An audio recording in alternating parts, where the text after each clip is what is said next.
प्रत्येक वर्ष भाद्रपद मास के कृष्ण पक्ष की अष्टमी तिथि यानी कि भादों के महीने की कृष्ण पक्ष की अष्टमी तिथि के दिन कृष्ण जन्माष्टमी पर्व हर्षोल्लास के साथ मनाया जाता है। इस दिन भगवान श्री कृष्ण का जन्म हुआ था। धार्मिक मान्यताओं के अनुसार इस विशेष दिन पर उपवास रखने से और भगवान श्री कृष्ण के जन्म की कथा का पाठ करने से व्यक्ति को विशेष लाभ प्राप्त होता है। आइए प्रारंभ करें आज की कथा। भागवत पुराण के अनुसार द्वापर अपने अंत की ओर था और कलयुग शुरू होने में कुछ ही समय शेष था। इस समय दैत्यों का प्रकोप दिन पर दिन बढ़ता जा रहा था और उस दौरान अत्याचारी राजा कंस मथुरा नगरी पर शासन करता था। कंस ने अपने पिता राजा उग्रसेन को कारागार में बंदी बनाकर सिंहासन को हड़प लिया, लेकिन वह अपनी बहन देवकी से बहुत प्रेम करता था और उसने अपनी बहन का विवाह अपने मित्र वासुदेव से करा दिया।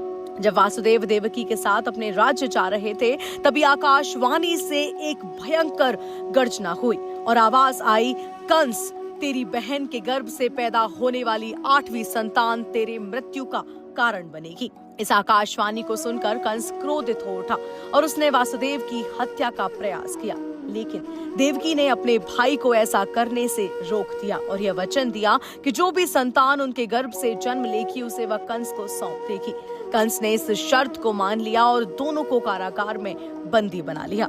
देवकी ने कारागार में ही एक एक करके 6 बच्चों को जन्म दिया और कंस ने सभी शिशुओं को निर्ममता से मार डाला। लेकिन 7वें संतान को योगमाया ने संकर्षित कर माता रोहिणी के गर्भ में पहुंचा दिया, जिन्हें शेषावतार बलराम जी के नाम से पूजा जाता है और यही कारण है कि हम बलराम जी को संकर्षण भी कहते हैं।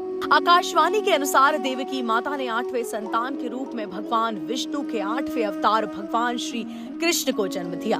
भगवान श्री कृष्ण के जन्म होते ही कारागार में भगवान विष्णु स्वयं प्रकट हुए और उन्होंने वासुदेव जी से कहा कि आप इस बालक को अपने मित्र नंद जी के पास ले जाएं और वहां से उनकी कन्या को ले आएं। इस आदेशानुसार वासुदेव जी ने बाल गोपाल को एक टोकरी में डालकर अपने सर पर रखा और नंद जी के घर चल पड़े। भगवान विष्णु की माया से कारागार के सभी पहरेदार सो गए और कारागार के द्वार अपने आप खुलने लगे। जब वासुदेव श्री कृष्ण को लेकर यमुना नदी के तट पर पहुंचे तो यमुना अपने पूरे वेग से बह रही थी, लेकिन प्रभु के लिए यमुना ने भी शांत होकर वासुदेव जी को आगे जाने का मार्ग दिया।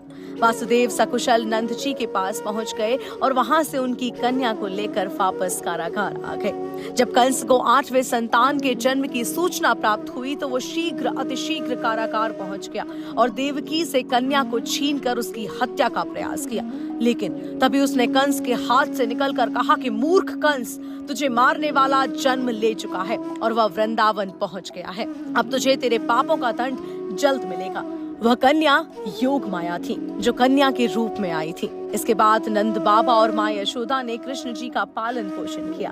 समय समय पर राजा कंस भगवान कृष्ण को ढूंढकर मारने की कोशिश करता रहा, लेकिन उसके हाथ विफलता के अलावा कुछ नहीं लगा। अंत में श्री कृष्ण जी के हाथों ही कंस का वध हुआ और राजा उग्रसेन को मथुरा की राजगद्दी सौंपी गई। इस तरह भगवान श्री कृष्ण की कथा संपूर्ण हुई। अब दोनों हाथ उठाकर बोलिए, जय श्री कृष्ण।